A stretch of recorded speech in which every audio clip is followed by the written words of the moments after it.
So before we jump into the text here in John chapter 6, first I want to talk just for a minute about expectations. Expectations can be kind of a funny thing. We all have them, right? We all have certain expectations of other people, of our spouse, of people we work with, people in our community. We have a lot of expectations, but they can be a really dangerous thing at times. Have you ever had somebody maybe come and recommend a restaurant to you and say, hey, you got to try this place. It is just off the chain. It is phenomenal. You got to have this one dish. It's so good. And you're like, okay, yeah, I'll try that. And you go and you have it's so hyped in your mind that, man, this is going to be phenomenal. You're excited. You go there and you eat it and you're like, wasn't that good? Maybe because your expectations were raised so much because of the other person that like it just didn't meet up to your expectations.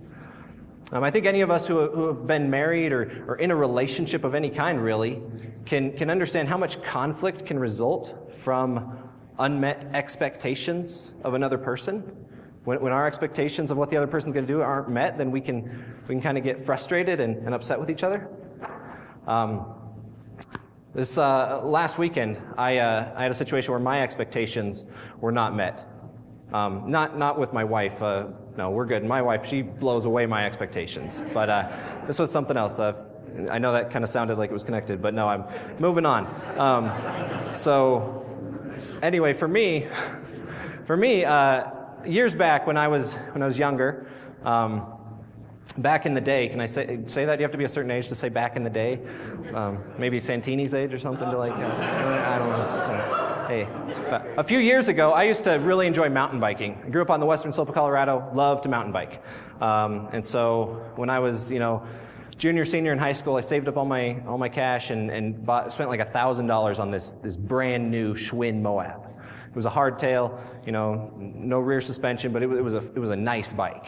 And I rode that thing for years, rode it hard. Took it up to Jackson Hole, Wyoming, Utah, Colorado, all over the place, and rode that thing really hard. And I've loved the bike for years. But then, I headed off to Pennsylvania, was in school, had kids, just kind of has taken a back seat. And just haven't rode much lately. So my bike has kind of fallen into disarray, but I've always had it. And coming into spring this year and all, I just thought, man, I got to get back into this. I got to get back into riding. I used to love it. It'd be a good outlet, a good exercise. And so I wanted to get my bike fixed up. And my brother has a bike shop down in Denver. So he was up and I said, hey, Jay, can you take my bike down to your shop and just give it a full overhaul? I said, I don't have a lot to spend, but, whatever you can do to it, fix it up and just, do it so I can ride this thing and I know it's not just going to fall apart on me. So I wanted to get back into it. So he took it and he had it for about 3 or 4 weeks. And then last weekend we were going down to Denver, so I called him and said, hey, can I stop and get my bike? He said, yeah, absolutely. So you can come by anytime. So we rolled into his shop and he was super busy, so we're waiting there. And I go into the back and I see my bike back there and I'm kind of like, it looks just like it was when I dropped it off. I'm like, except the pedals are missing. And I'm just like, man, did he do anything with it? Like, what's going on? I had this expectation of coming and my bike's going to be all nice and back ready to ride, and it wasn't. And it was just kind of like, well, okay. So I went back into the shop. We were waiting. Things kind of calmed down, and so I was like, I'll let him get it out. So he goes, and he proceeds to come out to me, and he says, Rich, just don't argue with me, but you need to ride this. And he brings out this brand new felt vintage sport, full suspension mountain bike, just brand new, just really nice. And I was just like, wow, just blown away. But see, my expectations weren't met. I came with these expectations that my bike was going to be all fixed up and ready to go. But what I actually received was something that far exceeded my expectations, something that just blew away what I was hoping for. And throughout the Gospels,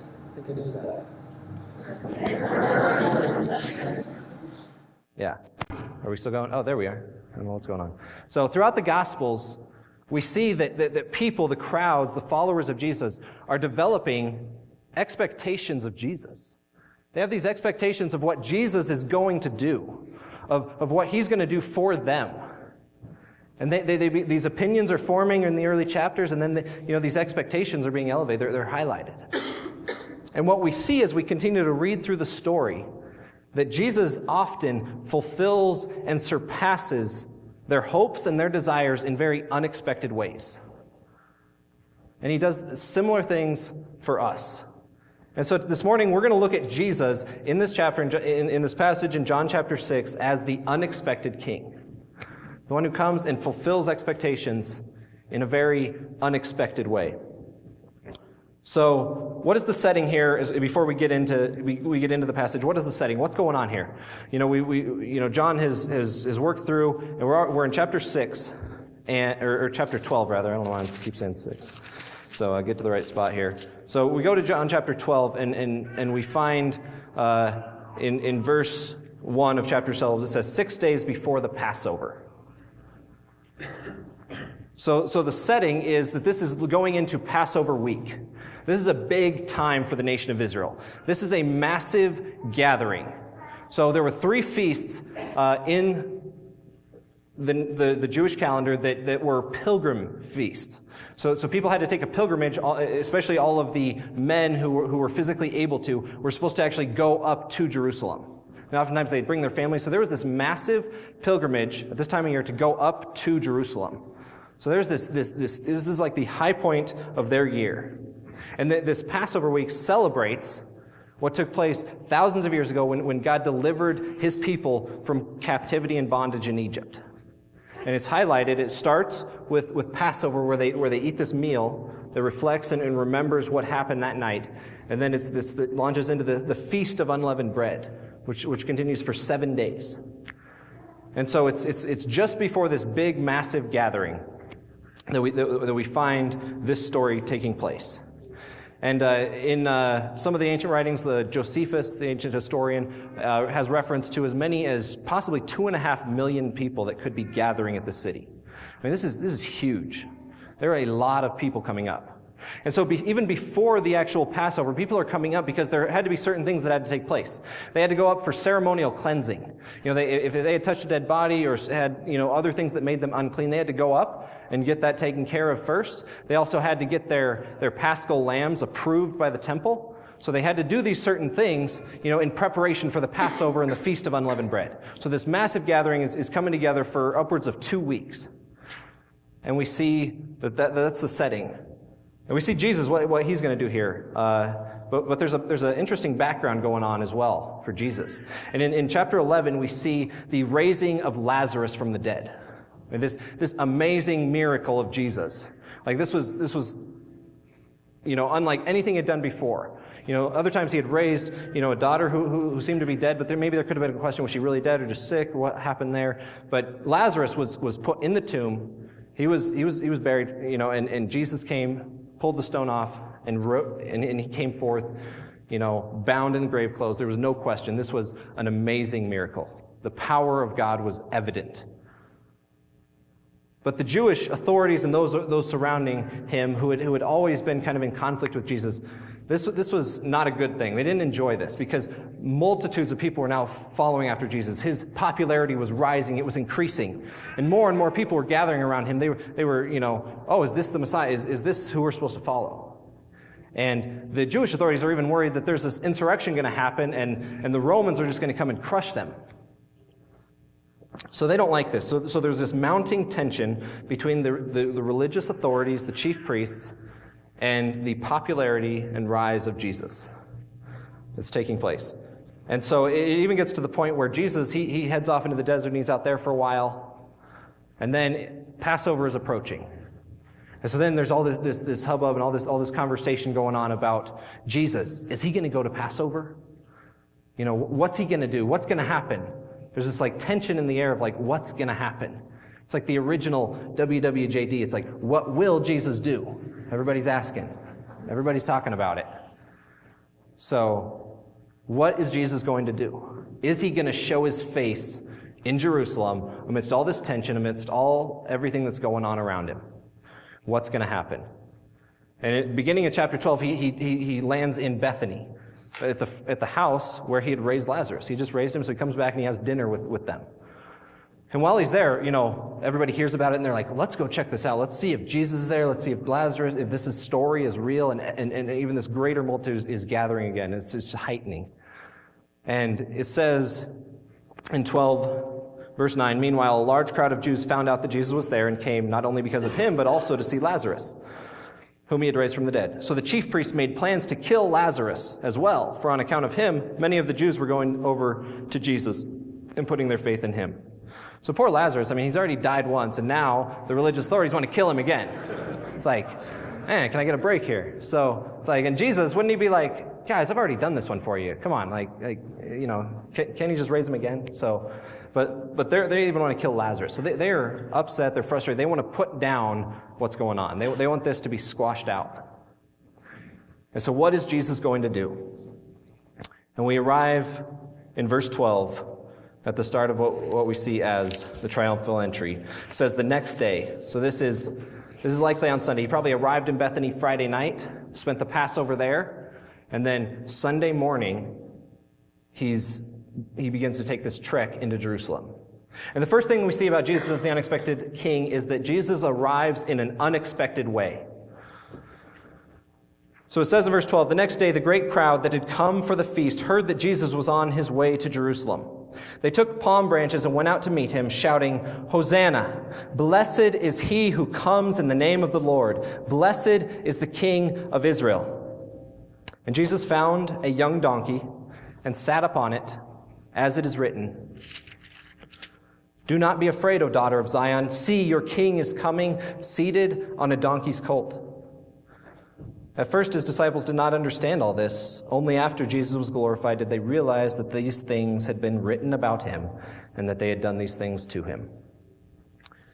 So we have this unexpected entrance into Jerusalem. Everything's heightened. There's all this crowd around him, and Jesus, he sets off and he says, okay, I'm going to head into Jerusalem. And it says that there's this big crowd, that's with him in Bethany that's going to come with him. And then all of a sudden, news gets out in Jerusalem. Jesus is coming. He's on his way right now. So Bethany's about 2 miles out from Jerusalem. And so word gets out, and everybody's like, we got to see this. How is this going to go down? And so this group from Jerusalem now lines the road and comes out to meet Jesus. And everybody starts shouting, Hosanna, blessed is the King of Israel. They're recognizing Jesus' kingship. And they're shouting for him. They're laying down palm branches in the road. And it's this big, massive event. All these people are coming to meet Jesus with this huge throng behind him, this other crowd coming out to meet him. And Jesus, for really the first time, embraces the crowd's exaltation of him as king. All throughout the Gospels, we see this don't talk about this. Don't go tell people that I healed you. Keep it hush hush. It's not my time yet. This, we're not going there yet. But now, for the first time, Jesus is like, okay, well, let's do this. Let's go forth. He is the king. He's going to be seen as the king. But he uses this as an opportunity to show that he is a very unexpected king. And he's a very different kind of king than they are even expecting. And so what he does kind of would be pretty shocking in the situation. He tells his disciples, he's up basically coming to the Mount of Olives. He says, go and find a donkey. From the other Gospels, we know that he goes and hijacks this donkey from this guy. And the disciples are like, oh, hey, it's all right. Jesus has him, so it's all good. And the guy's like, all right. So kind of this funny scene there. But they bring the donkey to Jesus, this baby donkey, this small animal. And Jesus sits on him. And he begins riding down the mountain, 1.5 miles, 2 miles into Jerusalem. And so if you're there, you're lining these streets, there's this huge crowd shouting, all this hubbub going on. You're expecting something amazing. You're expecting, wow, this is a big deal. And so as you're standing there and you're waiting to see what's happening, see Jesus coming, your expectation is probably that, oh man, he's going to be coming, they're going to be holding him up and carrying him in, or he's going to be riding a chariot or something massive. Like the coming of a king should be really highlighted as something strong and powerful. Then as he turns the corner, you see this little donkey trotting down the road. And everybody's like, well, okay, all right. So I was trying to think about man, what would a scenario be for us to see that? And so bear with me on this. I don't know if this is best, but think of say the president of the United States was coming to town. He's coming to town, and everybody's like, we got to go see him. We got to go see this. So everybody lines, College Avenue, and you expect to see that jet black convoy of cars. That car with the flags on it. Maybe, possibly, he might peek his head out the window and wave, but you're expecting this like elite group of Secret Service lining this road, bringing this down. So kind of have that in mind.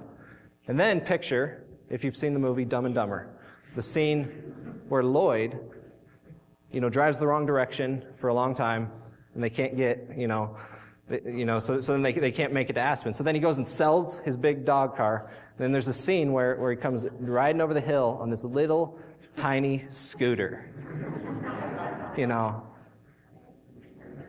So it's this little. So picture, if you haven't seen the movie, just picture the smallest little scooter you could imagine. The guys that just shoot around town on those little scooters. The picture lining the streets of, waiting for the president to come, and all of a sudden he comes on this little scooter. Like it'd be kind of weird, be kind of like, what is that all about? And in a similar way, Jesus, who is supposed to be this king, this one who's going to come in and conquer and deliver the nation, to come into Jerusalem, he comes in trotting in on a little donkey. Not a symbol of strength and power, but a symbol and a sign of humility. So why does he do this?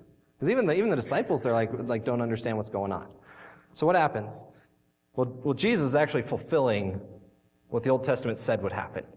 In Zechariah 9:9, it reads, "Rejoice greatly, O daughter of Zion. Shout aloud, O daughter of Jerusalem. Behold, your king is coming to you. Righteous and having salvation is he. Humble and mounted on a donkey, on a colt, the foal of a donkey."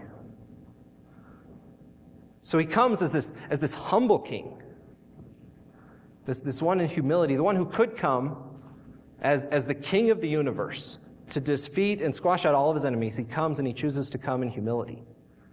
But as he comes in, there's also this unique aspect of this boldness of Jesus that we see. Like there is a lot of high tension around this. Like people want to kill him where he's going and showing his face. So it takes incredible boldness to come and present himself and to come and walk into town. And yet he does it not by raising all these people around him to fight for him, but by humbly sitting on a donkey and just letting himself come and be presented as this king. He's this very unexpected king. And he has these diverse attributes. The great theologian and pastor Jonathan Edwards once preached a sermon entitled, "The Admirable Conjunction of Diverse Excellencies in Christ Jesus." Just an awesome title. The Admirable Conjunction of Diverse Excellencies in Christ Jesus. And in that, he brings together all these attributes of Jesus that seem almost in conflict, that they can't be, but yet they're found in Jesus. And the things that he describes is in the text of Scripture, he's described as the lion and the lamb. He has infinite highness, but he also has infinite condescension. He has infinite justice and infinite grace. He has infinite glory and yet lowest humility. Infinite majesty and transcendent meekness. Infinite worthiness of good and yet the greatest patience under suffering of evil. And it just does us well to just reflect on the attributes of Jesus, like these diverse qualities that we find in him. And as he presents himself to the people in Jerusalem, he comes as a bold yet humble king. His attitude of that he has chosen, because he knows what's coming. He knows that he's going to suffer, and he humbly submits to the Father's will. As he enters into Jerusalem, he comes in an unexpected way. So what does this mean for us? Well, the humility of Jesus means that we don't have to seek our own exaltation. Because of Jesus, we can humbly seek the exaltation of others. You see, Ephesians 2 tells us that in Christ, we have already been seated with Christ in the highest realm possible. We can't exalt ourselves any higher than the position that we already have in Christ. We are seated in the heavenlies through Jesus. So here, when we're here, we don't have to seek to raise ourselves up, to make ourselves look the best. But rather, we're called to have the attitude and the mind of Christ, as we're told in Philippians chapter 2. We're commanded, we're called to seek the interests of others above our own. And the grounds for that is based on the humility of Jesus. It says we should be like Jesus, who, though he was God, he was in the form of God, he had this infinite majesty. He willfully chose to make himself a servant to us. To those he was supremely high above. And he says that's the attitude that we, as his followers, should have. An attitude of humility, that we don't have to seek our own exaltation, but to serve others and to exalt others. And that's what Jesus comes to do. He comes to serve through his death so that we could be lifted up. He comes in an unexpected way. Then we move on and we see that Jesus offers an unexpected deliverance.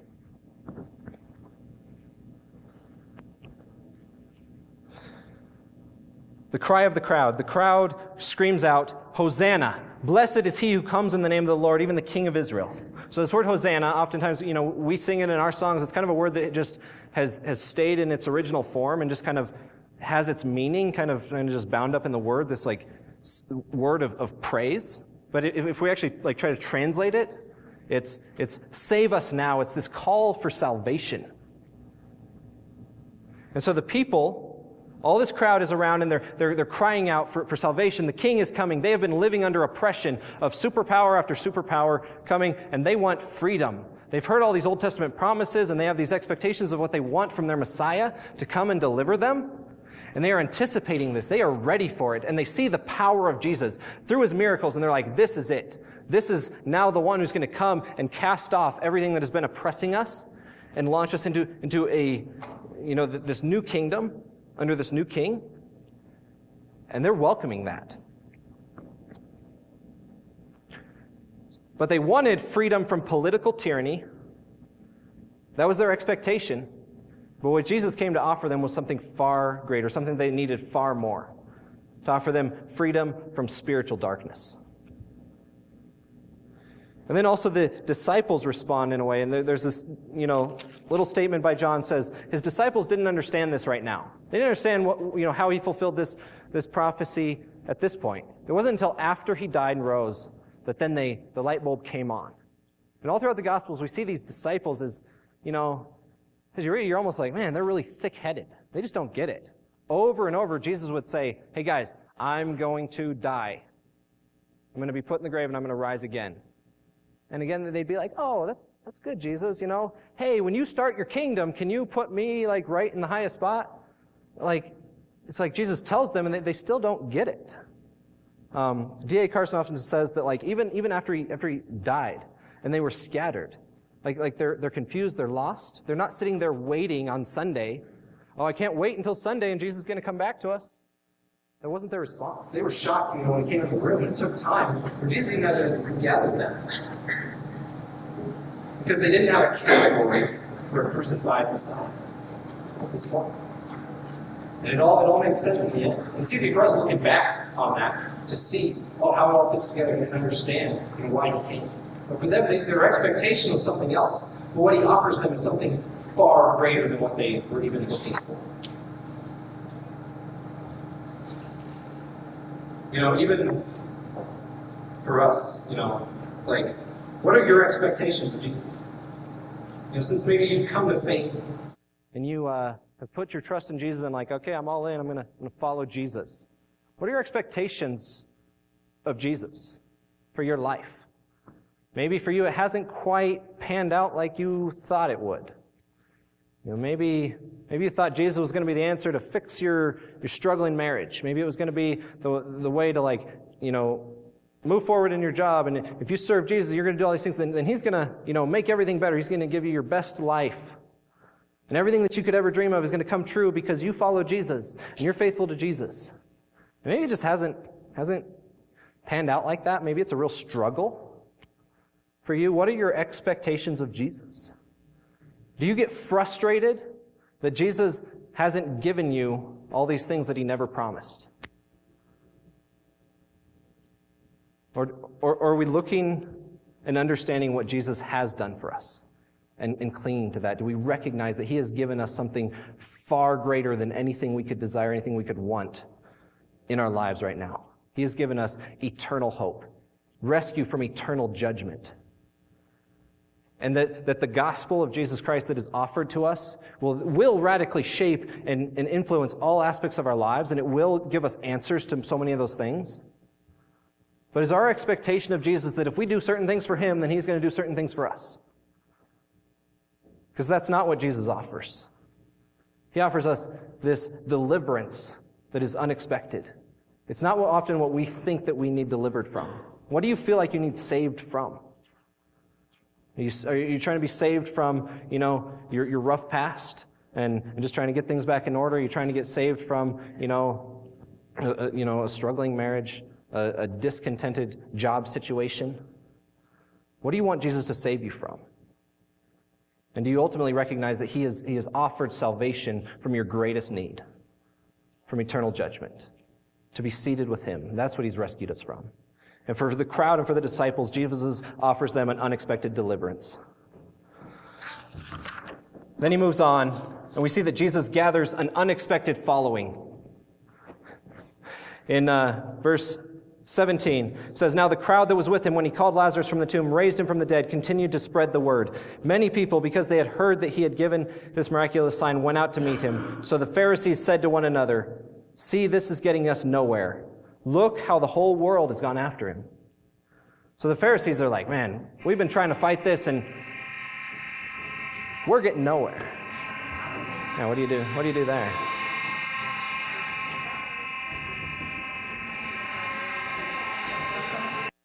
I don't know if we get up and go. I guess we need to get confirmed here.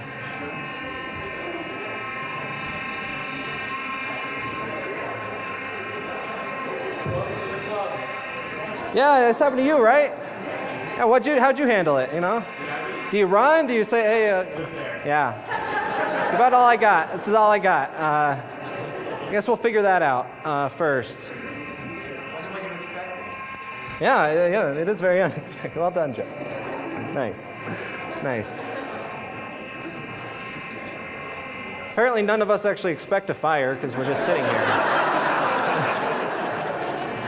So... and nobody's screaming yet, so maybe my son, I don't know. Hey, there we go. We're in good shape. So, where were we? Is this getting long or what? All right. We're good. All right. We're good. So the Pharisees are like, we've done nothing. The whole world is going after him, and they see all this. Can I get a break here? So we see all these people that are gathered, and there's this irony here where the Jewish leaders, those who you would think would be the ones to really advance his cause, are the ones who's in opposition to him. And then he says that basically the world is the ones that's following him. So it's not those who we would expect to be running after Jesus, that Jesus would be wanting to gather after him. You think he would want to get the leaders of the nation on board and really pursue them to carry this thing forward. But he gathers an unexpected following. Then we have this really unique story in verse 20. It says, "Now there were Greeks among those who went up to worship at the feast." So we have Greeks, which these are essentially Gentiles. These aren't just Greek Jews. It's very clear that these are Gentiles. And they're likely, like Cornelius, as we just learned, like God-fearers, who recognized, and wanted to worship, wanted to come up to this feast. So these guys come, and they come to Philip. Why they go up to Philip, we don't know.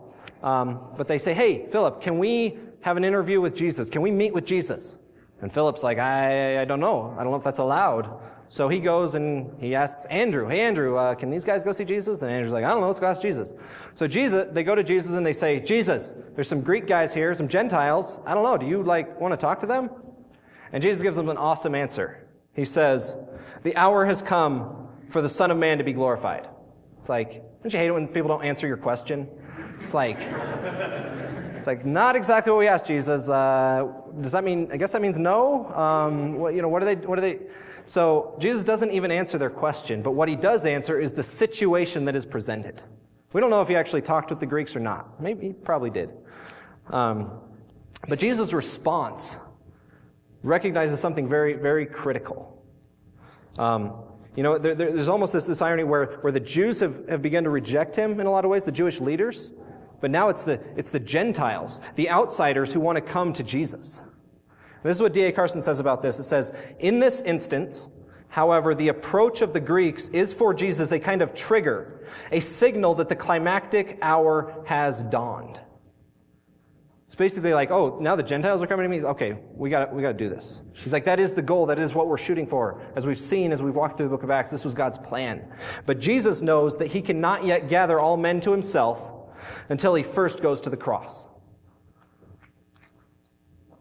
And so when we see the reaction of these people and Jesus to these people, we see that Jesus does not cater to the crowd's demands to put him up as king, or to the sensitive politics that are around him, but he establishes the parameters of those who can follow him.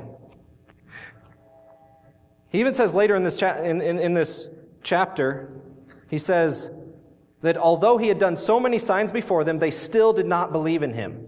So even the crowds are really fickle. They kind of are like, yeah, Jesus, Hosanna. Then they're like, I don't know about this. And so they turn away as well.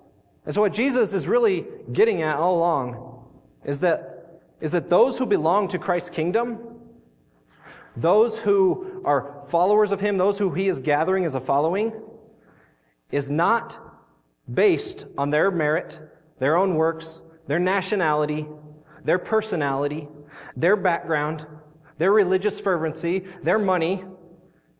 Jesus gathers a following not based on any of those things, but they are included in his kingdom based on faith in the true person and work of Jesus. They're included on the basis of actually believing in Jesus.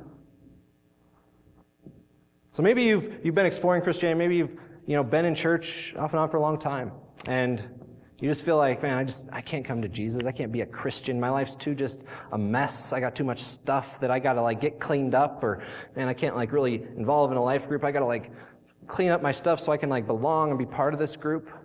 Let me tell you today, believe that Jesus is not pursuing people that he needs. Jesus gathers a following in an unexpected way, not by finding those that he needs that are going to advance his cause, that he needs, that are the best people to select to accomplish his purpose. He doesn't find those that he needs, but he pursues those who recognize that they need him. And that essentially is the gospel. Is that Jesus calls those who recognize their need of him, what he has done for them, why he came, his purpose. So therefore, we don't have to clean anything up. We don't have to fix anything. We don't have to attain to a certain point before we can belong to Jesus. We just have to believe and recognize that we can't do anything, and that we can come to Jesus. And those are the people that he pursues. That is the gathering that he is calling. And then lastly, in these last few verses, we see that Jesus establishes an unexpected kingdom. He says, the hour has come for the Son of Man to be glorified. I tell you the truth, unless a kernel of wheat falls into the ground and dies, it remains only a single seed. But if it dies, it produces many seeds. The man who loves his life will lose it, while the man who hates his life in this world will keep it for eternal life. Whoever serves me must follow me, and where I am, my servant also will be. My Father will honor the one who serves me. So this is how Jesus' kingdom comes about. First of all, the king is exalted through his own humility. He says, now's the time for me to be glorified. And that glorification actually looks like his death. And his kingdom is born, it is launched out of, again, the death of its leader. If you ever want to start something, you want to start a business, you're like, hey, I got all these good marketing ideas, I want to get this thing going, and then somebody says, hey, why don't we kill you? And it'll all do great. It's not really the way to start something. Not the way to start like a movement of something. But this is how Jesus' kingdom is established. And he gives this illustration, unless a kernel of wheat falls into the ground and dies, it remains only a single seed. So it's very simple, for people in an agrarian society that understood farming. It's can't take, a seed, and just kind of set it there and expect everything to happen. But no, it has to go into the ground. He pictures this, this death. He's illustrating what has to happen for him. He has to die, and through his death, fruit is going to be born. And the fruit of salvation to all the nations is going to actually happen. But he carries that on then to what it looks like for those who are a part of his kingdom.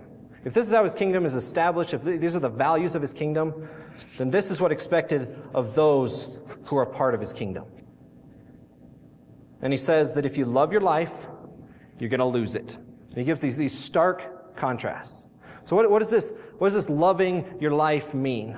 What does it mean to love your life? Well, if we look at what Jesus said is the greatest commandment, what did he say? He said it's to love the Lord your God with all of your heart, your soul, and your mind. So therefore, to love our own life essentially is idolatry. It's to lift up ourselves and to worship ourselves and to love ourselves more than we love God. And he says if you do that, if you raise up idols in your life and you worship idols, he says that path is destruction. You're going to lose your life. The word could be translated like to destroy. You're actively destroying your life, to love your life, to cultivate your life, to pursue your own life, your own kingdom. Then he gives this kind of opposite reality. And it can kind of sound, he's like, but if you hate your life, you're like, well, I don't know if I love it. I don't know if I hate my life. I don't know about that. And then maybe some of you are like, yeah, I hate my life. Man, my life's terrible. Like, I guess that means I'm good? Well, that's not exactly what he's saying either. So he basically is just using this idiomatic kind of opposite, this antithesis. So to love your life is to idolize your life, to idolize yourself. Then to hate your life would be to follow the path of Jesus. Would be to willingly set aside your life in service to Jesus. He says to serve Jesus is to follow the path of Jesus, and that path was suffering. He says, if you're going to serve me, then you're going to be where I'm at. And again, they don't understand this until the end, because the path of Jesus results in him being nailed on a cross. Jesus is one of a path of suffering. It's not a path of exalting yourself, of building their own life and their own kingdom. But it's following the path of Jesus that will result in the end of honor and glory from the Father. And these are the values that are established in Jesus' kingdom. To be part of this kingdom, it has to be a life that is based on self-sacrifice and a willingness to serve, to set aside our own lives for the mission and calling of Jesus. So Jesus shatters those common expectations of a kingdom to rise and to build houses and to build all these things and to be part of this healthy, kingdom that is built on all these things that people expect. Common perceptions of advancement, worth, power, exaltation. He kind of shatters all those and reshapes our values in kind of this upside-down kingdom where the way up is through humility and being made low. The power is found not in strength, but in humble service. So which set of kingdom values shape and govern your life? Do you love your life so much that you spend all of your time, your energy, and your resources to protect your life and to build up your own kingdom? Or are you seeking to set aside your own life? Are you willing to set aside your own life as central and to pursue and be part of the mission that God is on? As we talk here about, what the mission of the church is, what we're about in our life groups, to make disciples of Jesus Christ for the glory of God and the joy of his people. Like, do you get that? Do you own that? Is that like when you hear that, you're like, oh yeah, that's a good idea, but I'm just got a lot of stuff to do. There's this awesome scene in the classic movie Napoleon Dynamite. If you haven't seen it, it's all right. If you hate it, bear with me. This awesome scene where the brother of Napoleon, Kip, is a scene where he's in the house and he's grating cheese. He's grating cheese. Then the phone rings and he answers it and it's Napoleon. He's like, "Hey, is Grandma there?" And he's like, "No, she's getting her hair done." And Napoleon responds, "Well, can you go get her?" And he goes, "Well, I'm really busy." And so often, I think in our lives, it's like, oh yeah, we understand that this mission has been set before us. This incredible mission of God, where He is on this pursuit of drawing people to Himself, to change the world by calling people to change lives for this eternal kingdom. And we're like, yeah, that sounds cool, that sounds good, but God, I'm really busy right now. I'm just grating cheese. Just like what are we doing with our life that just takes up so much time, that we're investing in time, that we're owning our own resources and doing all these things to where we that's a good idea, but we just can't really include that in our life. Are we willing to set aside all of that stuff that just dominates, that we idolize, so that we can actually pursue the mission of God? So that the kingdom of God and His values shape and determine everything that we do and how we live. This is the unexpected kingdom that Jesus establishes for us. So as we launch into this Holy Week, we remember Christ's sacrifice for us. Let's reflect on Jesus, our King. He comes to us in an unexpected way with boldness and strength, but also in deep humility.